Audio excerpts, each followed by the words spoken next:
আদালতে ফের ধাক্কা খেল রাজ্য সরকার। চাকরিহারা গ্রুপ সি গ্রুপ ডি কর্মীদের ভাতা দেওয়ার নির্দেশিকায় অন্তর্বর্তী স্থগিতাদেশ। ভাতা দেওয়ার নির্দেশিকায় অন্তর্বর্তী স্থগিতাদেশ দিল কলকাতা হাইকোর্ট।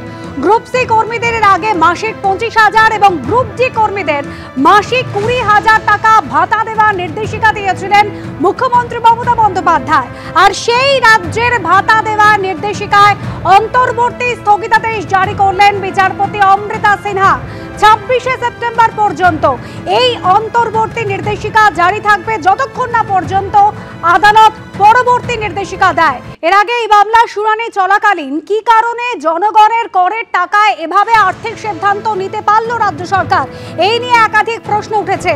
আর তারপরে আজ রায়দান করতে গিয়ে কলকাতা হাইকোর্টে যে নির্দেশ, গ্রুপ সি কর্মীদের যে মাসিক 25,000 এবং গ্রুপ ডি কর্মীদের মাসিক 20,000 টাকা ভাতা দেওয়ার যে নির্দেশিকা, সেই নির্দেশিকায় অন্তর্বর্তী স্থগিতাদেশ জারি করা হলো। বিজেপি বিধায়ক শঙ্কর ঘোষ কিভাবে দেখছেন এই রায়কে শোনাবো। রাজ্য সরকার যখন এই ভাতা দেওয়ার সিদ্ধান্ত গ্রহণ করে, সেই মুহূর্তে এই ভাতা দেওয়ার প্রক্রিয়া নিয়ে অনেকের মনেই প্রশ্ন জেগেছিল। স্বাভাবিকভাবেই যারা এই ভাতা থেকে বঞ্চিত হয়েছেন বা এই চাকরি পরীক্ষায় অংশগ্রহণ করেও চাকরি পাননি, তাদের মনোভাবও কিন্তু সেই সময় প্রতিফলিত হয় এবং তারা স্বাভাবিকভাবে বিচার ব্যবস্থার কাছে যান।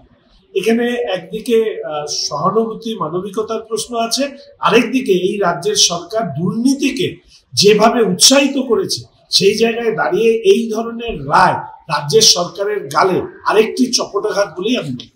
এর আগে মামলাকারীদের আইনজীবীর তরফ থেকে আদালতে দাঁড়িয়ে অভিযোগ করা হয়েছিল যে দুর্নীতিকে সমর্থন করবার জন্যই এই ভাতা দেওয়ার সিদ্ধান্ত নেওয়া হয়েছে। কি কারণে এখতিয়ারের বাইরে গিয়ে রাজ্য সরকার কিভাবে এই সিদ্ধান্ত নিতে পারে, এই প্রশ্ন উঠেছিল।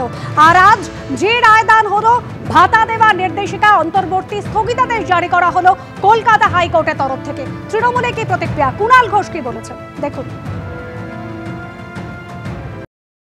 মানবিক মুখ্যমন্ত্রী, গ্রুপ সি গ্রুপ ডি যারা সদ্য সুপ্রিম কোর্টের রায়ে চাকরি হারা, তাদের সংসার যাতে চলে সেই কারণে মানবিক দিক থেকে একটা অন্তর্বর্তীকালীন রিলিফ দিচ্ছিলেন। সেটা আটকাতেও কারা কোর্টে গেল, কারা কোর্টে গেছে, এদের দেখুন, এদের চিহ্নিত করুন। তো দেখুন কারা কোর্টে যায় আর কি অর্ডার নিয়ে বেরোয়। তো সেখানে আমরা দেখলাম যে অমৃতা সিনহা তিনি অন্তর্বর্তীকালীন এই ভাতা, সেটাও আপাতত অন্তর্বর্তীকালীন স্থগিতাদেশ দিলেন। আইনে কি করবে রাজ্য সরকার, সেটা রাজ্য সরকার আইনগত দিক থেকে দেখবে। কিন্তু আমরা বলবো, বন্ধু তোমার পথের সাথীকে চিনে নিও, পথে কে পাশে থাকে আর কারা চাকরি খাবো, অন্তর্বর্তীকালীন ভাতা পেতে দেব না, বিপদে পাশে থাকবো না, লোককে কষ্ট দিয়ে চোখে জল ফেলে তাই নিয়ে বিরোধী রাজনীতি করব, এদেরকে চিনে রাখতে হবে।